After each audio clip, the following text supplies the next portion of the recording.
Hello everyone, and welcome to using Akka for IoT real-time processing. It is a beginner or introduction. I'm Mostafa Sakr, a senior software engineer consultant based in the Netherlands. I like startups.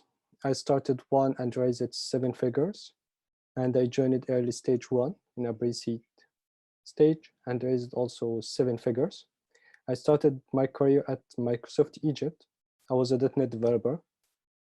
I have been working as a .NET developer till 2016. Then I landed to Akka.NET. And after that, my journey started to work as, to move to Scala and to work as a Scala developer. And since that, I'm working as Scala and .NET back and forth between them. I enjoy both of them, and I have been using Akka in blockchain, in IoT, real-time processing, and also on supply chain.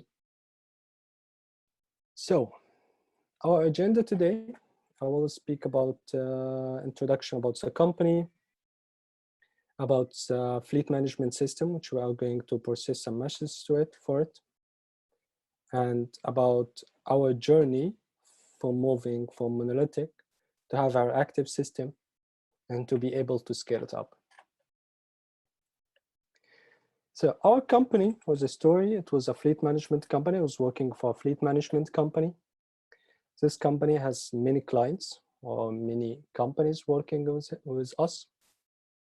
And every client has a different use case. Like we have a client who doing food transportation, or a client who do medicine transportation, or another client has cars and they do student transportation. So we have different use cases and big numbers of cars. And the company was operating in the Gulf area, and there was a high temperature actually. So we get some messages from the cars. Mainly, we will work on location and temperature and speed and fuel. Like location, we would love to have a trip. Let's say the car start from 9 a.m. till 12. It started from a location and went to another location. So that's the whole period is like a trip from 9 till 12. We need to know the location for the trip, a report about the temperature and how was the speed for this trip and the fuel. So some example reports. As I mentioned, like the report will be starting and ending the trip. And let's say we also need like a temperature report if our company or our client doing a medicine transportation, or we need a speed report to do analyze for the driver behavior. So here's some sample data. We have like a message ID coming from car 1, and the speed was like 100, the temperature 20, and latitude and longitude on maps, and the time of the message. So usually the interval for sending a message different by use case. Some use cases with per second, we send a message per second or backend, and some use cases was like every 20 seconds. It depends on. But we get this type of data. This is our raw data. And a very simple report for the trip. We would love to know the first message ID for this trip, which was at 9 a.m. Let's say it was number 1. And the last message ID at around 12 was like 20K, 500. And the first latitude and the last latitude. And if it's like temperatures, then we have the minimum temperature and the maximum temperature and the average temperature. So after that, also, we need a report for the trip, and we need to detect some behaviors. Let's say I'm doing a food transportation, so the temperature is very important for us, or medicine transportation. Then we need to detect if, like for 10 minutes, the temperature is above 20 or above specific number, or the driver speed is above or exceeded the maximum for a specific for X minutes. Or also, if we do student transportation, then the driver went to a restricted area for X minutes. So we need to track all these bad behaviors. If there's any bad behavior, we need to know it and make a notification for that or alarm or take an action. And another tragedy use case actually was in KSA in Saudi Arabia. They forgot some students in the bus, and actually for sure they are died because of the high temperature there. Sometimes they saved, sometimes not. So we need a use case also to know. One new use case for us was to know if there's a student left in the bus and the driver wanted to leave the bus and turn off the door, or close the door. So we need to able to track that. So first about like a histogram about the temperature.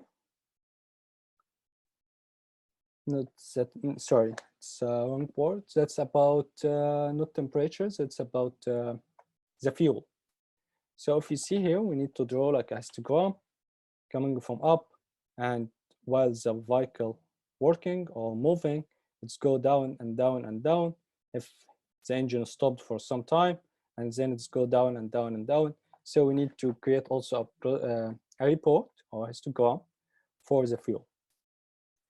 Also, here's like the temperature data, another sample. We need to have like, if you see the red color, which is a high temperature above 12, the green color is a temperature between 1 till 8 or from 8 till 12. That's the yellow color. So we need to detect if we entered a red color or above 12 for X minutes, we need to detect that and identify the driver or take an action. Let's see what's the number for just one use case. How much messages do we get? We have 1.2 million students. That's one of the use cases in KSA. We have a client who do student transportation. We have 30K buses. We have daily trips, 20K, and you have around 20K also schools. This gives us a traffic hit for that client. For students, it's 1 message per minute. Then it's sent to us 1.2 million messages, and the buses sent to us 1.8. The old way or the architecture, the monolithic way was getting a message from IOT, sending to our backend to API or another protocol, and this one is stored in a backend server, go to the backend service and then store it in a database. Then we run a batch processing over the night to process all these messages. Sometimes we have like 800 million messages per day. Sometimes if we have more clients, we get like above billion messages per day. For the number was for 100 cars, 100K cars per day, we got from them 800 million 64 messages per day. We would love to scale up. We would love to be able to process more than 1 billion. And actually, by this way, storing all the data was not a good option for us to store them and run batch processing. So we had some limitations and the problems. Doing batch processing, that's not real time for us. So we couldn't apply many use cases, or we couldn't develop many features because of the batch processing, because we detect the bad behavior over the night. We cannot detect it real time. Also, we have a scaling problem. Like, we couldn't scale that easy with a monolithic way. And if the scheduler task failed or part of the system failed, it affects the whole system. or we need to restart processing again from zero. So that was the main problems for us. Our goal was to have a system which able to scale up and out and down. Let's say at 10 p.m. we will have like 30% of the cars online sending messages. So there is no heavy work on our backend or no a lot of hits to our backend. But what if it is rush hours? What if it is 9 a.m.? If it is 9 a.m., then we will have like 95% of the cars online and sending data to our backend. So we need to be ready for different loads and able to scale anytime.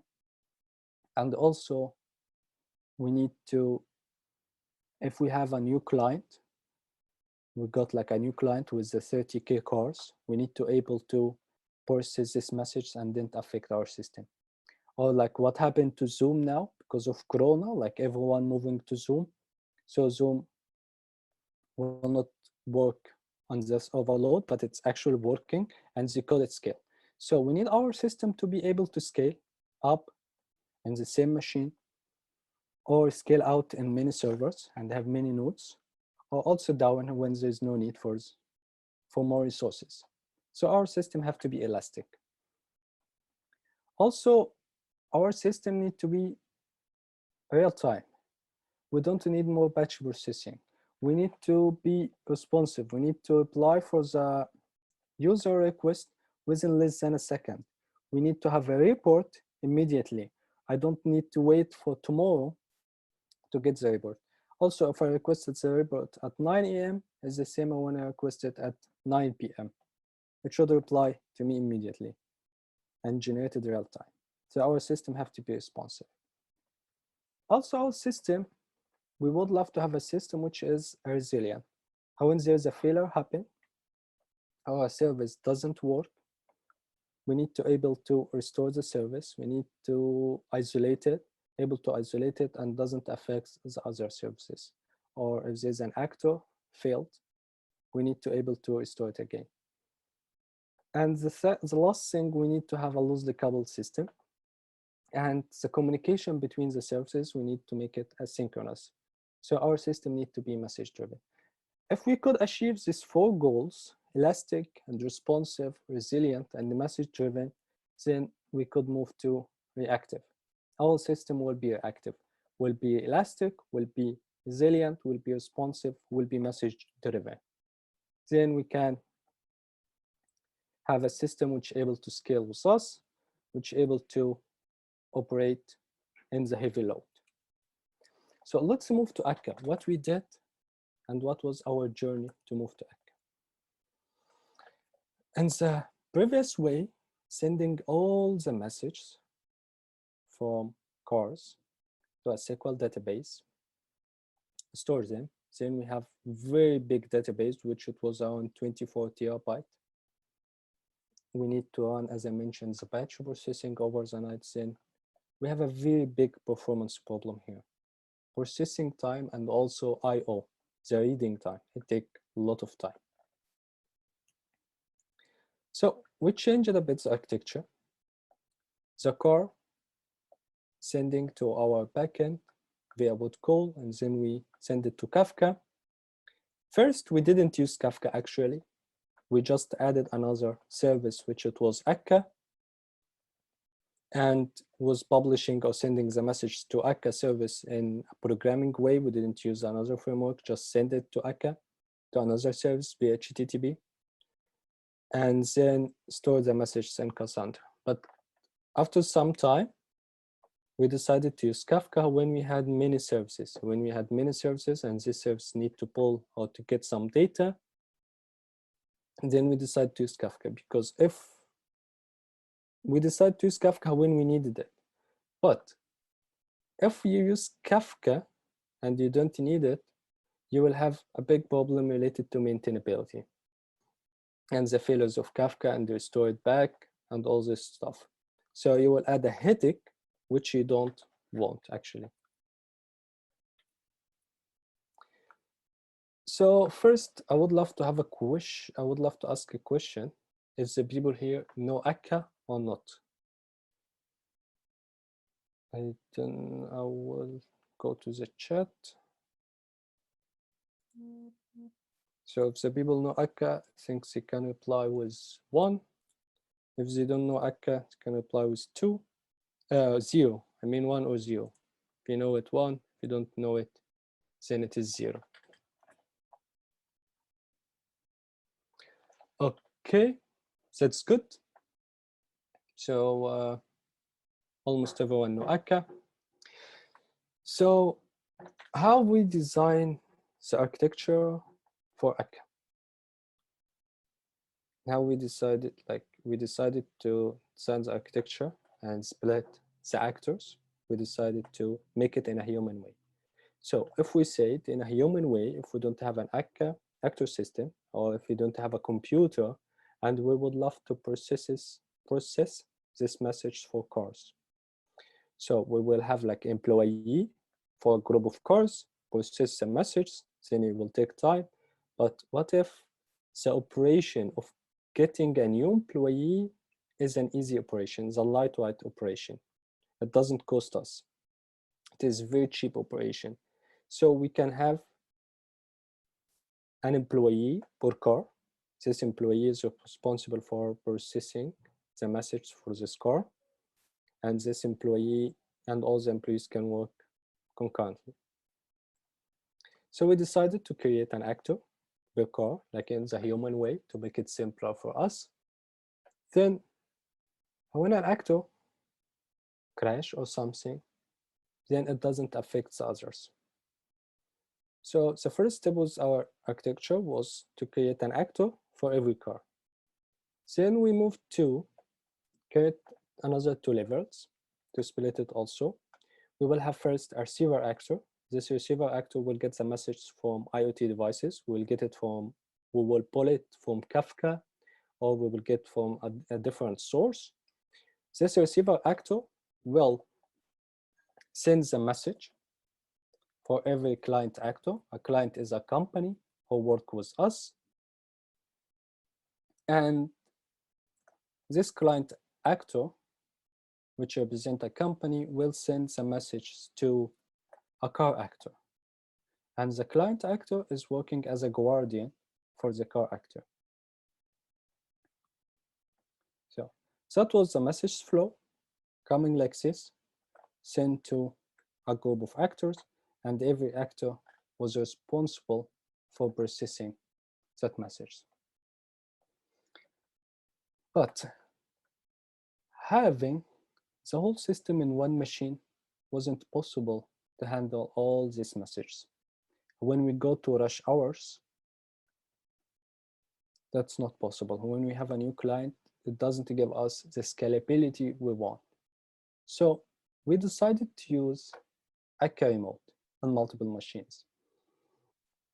And after some time, just Akka remote wasn't enough for us. So we decided to use Akka cluster. Akka cluster is built on top of Akka remote. Akka cluster is like a group of VMs or a group of machines or a group of nodes. They are all connected together. They don't have like master and slave. They are like Cassandra. There's no master and slave. They are all in a ring, not like Mongo. There's master and there's a slave, and if the master failed, we have got like second master and need to do some stuff. But with Akka cluster, there's no master and slave. They are all in a ring. They are all watching themselves, and they are all watching if there's a new node coming or a new node leaving the cluster.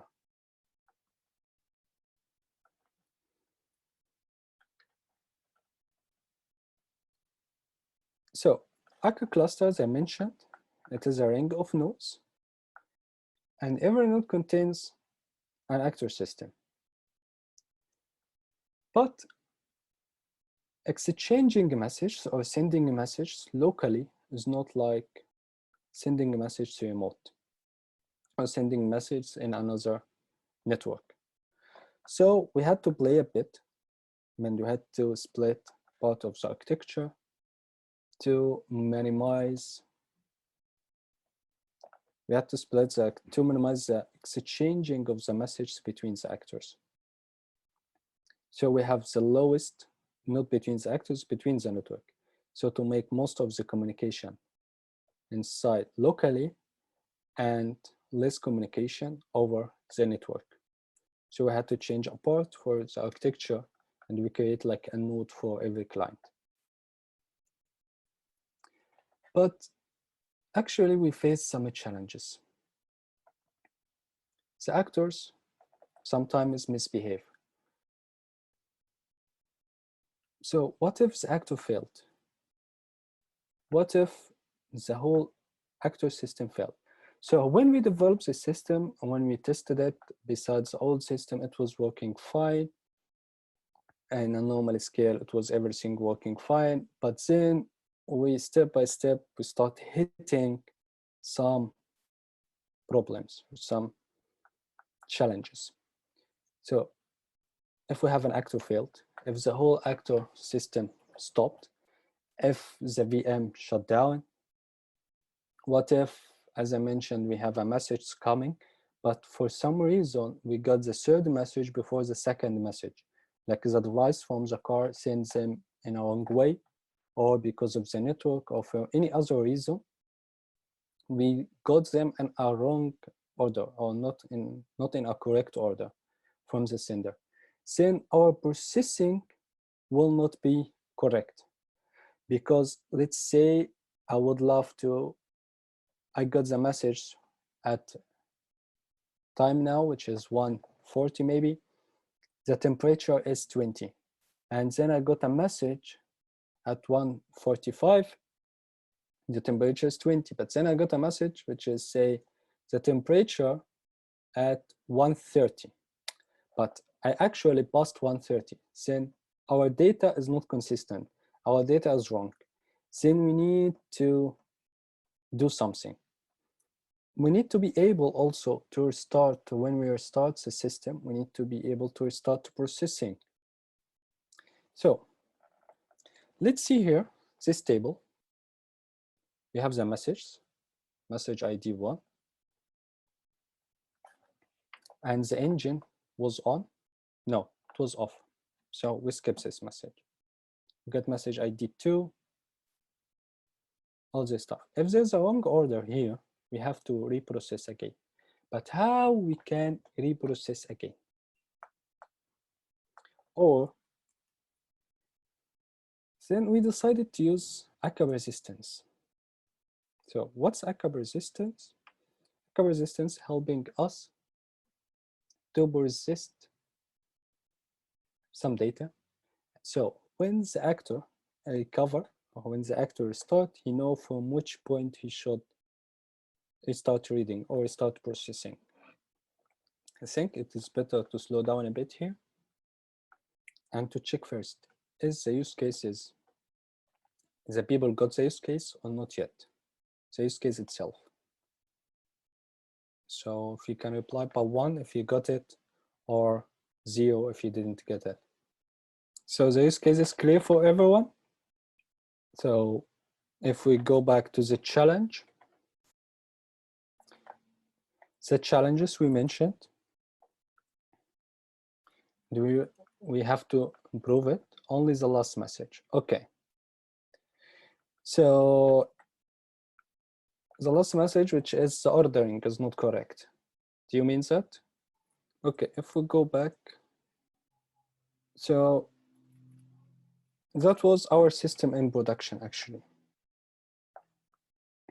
That's how our system will react in production. In the first production was everything crashing. So the challenges came. We have a very good system, able to process everything real time, but then that wasn't the fact, actually.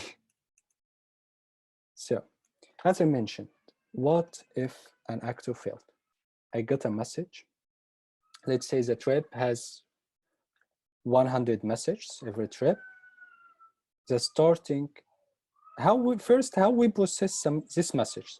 We get the message, the first message. If let's go to this table, if any message while the engine is off, we like skip it or we process it in a different way. We will focus on if the message is on.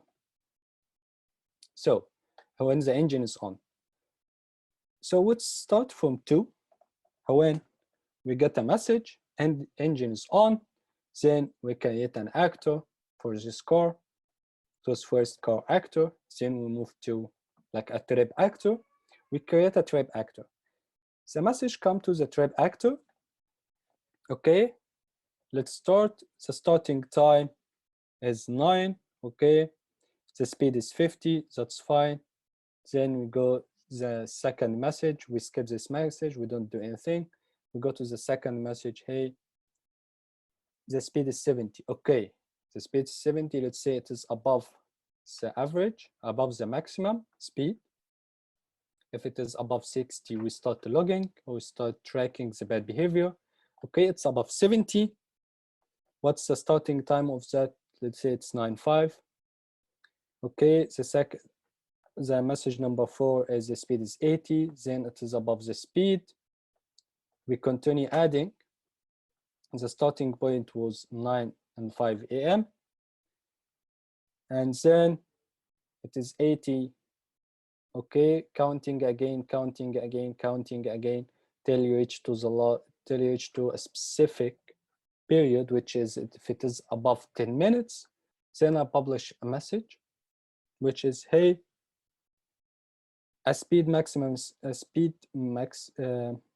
exceeded speed detected.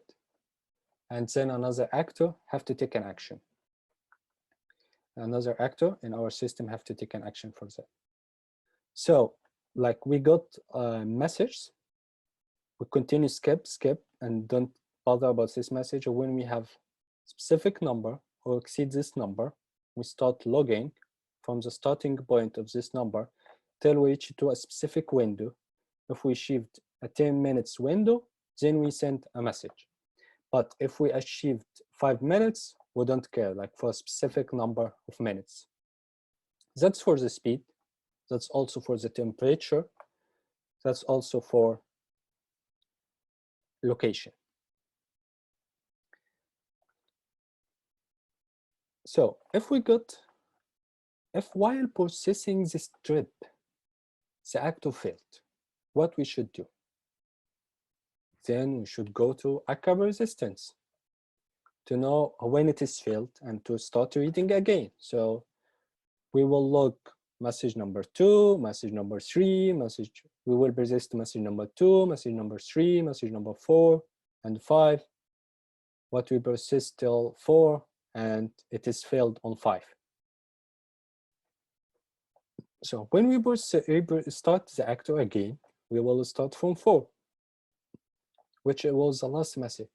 But is this a heavy operation to persist every single message? Yes, because we will have writing, we have to send it to the database, we have to, that cost us, that will affect our performance a lot.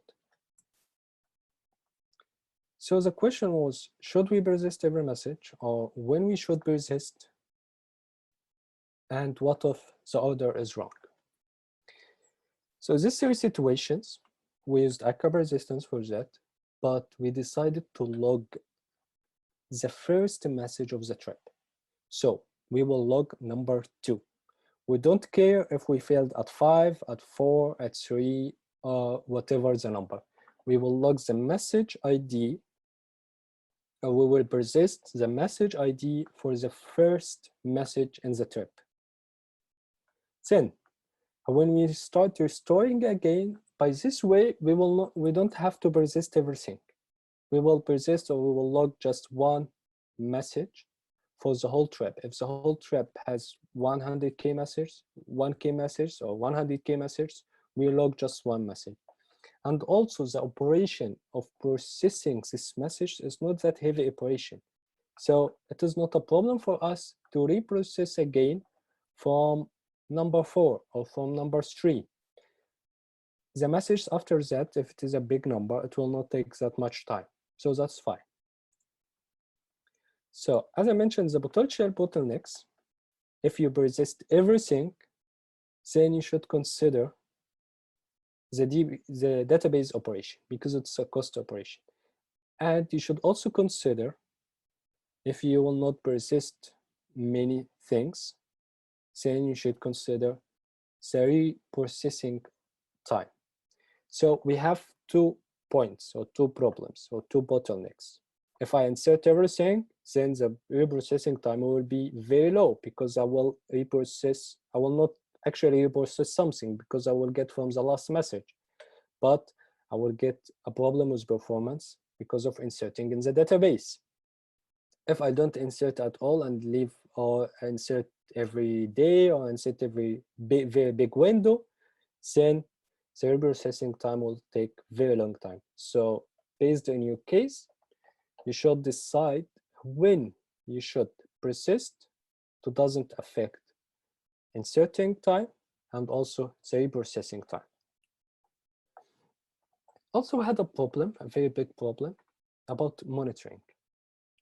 So we have the actors, as we said. Let's say we have 100 cars, and we have actor system, we have receiver actor or reading actor, and then we have actor per client. We have 10 clients, and every client have like 30K cars or 20K cars. Then our actors become very big number of actors.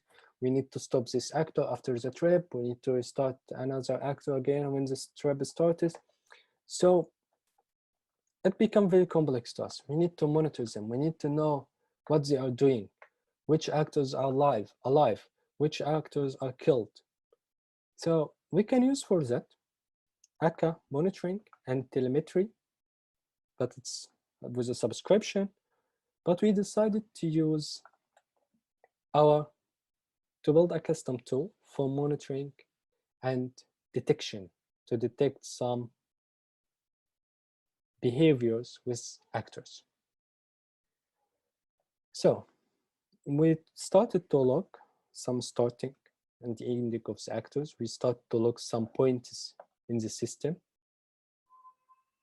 And let's say if we remember as a table about starting of the trip, so we log the time of starting of the trip, the first message, and we also log the time of the last message of the trip. And also we log the time of starting of this actor for this trip and the time of terminating this actor or finishing processing for this actor. And see. Okay, and to see if the actor operating, how much time it take. If the whole trip take 2 hours and the actor stayed alive for 2 hours and 5 minutes, then we have 5 minutes more for processing. If we have half an hour more or 1 hour more, then there's a potential bottleneck here. There's a lot of messages coming to the actor and he cannot process. If we keep like this, we will have a RAM problem. It will eat our memory, the actors. So this tool was really nice to have something like that and to detect if there's any potential bottlenecks or any misbehave from the actors. And also we need to develop another tool to manage the actors. So we built a command library. This command library was responsible to querying the actors to give us also some more data about the actors. But the main purpose was to control the actors. With our monitoring, if we see something wrong, or we would love for any reason to terminate an actor or to stop the whole actor system, so we can send a message or send a command to the actor, hey, could you please kill this actor? Hey, this car processing actor doing something, so stop sending a message to this car, and when he finished processing the message, this message terminates them or terminates them immediately. So we have to control the actors and to manage them to prevent anything wrong happen or to able to do what we want with them. So to recap, the actor model was very powerful for concurrent operations for us, but try to don't make a very complex architecture from it. Try to make it like, try to see this problem in a human way. If you will have employees or you have some people doing this job for you, how you would love to architecture them, how you would love to split the tasks for them, and how you create a guardian for them or a team leader for every group. So that was the challenge. Don't make it complex, make it simple. Everything crash. All the actors will crash at some time. Many actors will crash due to, not because of you, but maybe because of the network, because of updating the operating system, because of many things could happen. So what's your supervisor strategy for that? What you should do when an actor stopped, when the whole actor system stopped or crashed, or when one actor stopped. Akka resistance is very powerful, but when you should use it and when you should resist this message. Use Akka remote and the cluster. Why? Like, when do you need them? Do you need them from the beginning, or don't implement it right away? Wait when your system, when you see there's a need for them, and then start moving step by step to don't make your system very complex from the beginning. Thanks, everyone.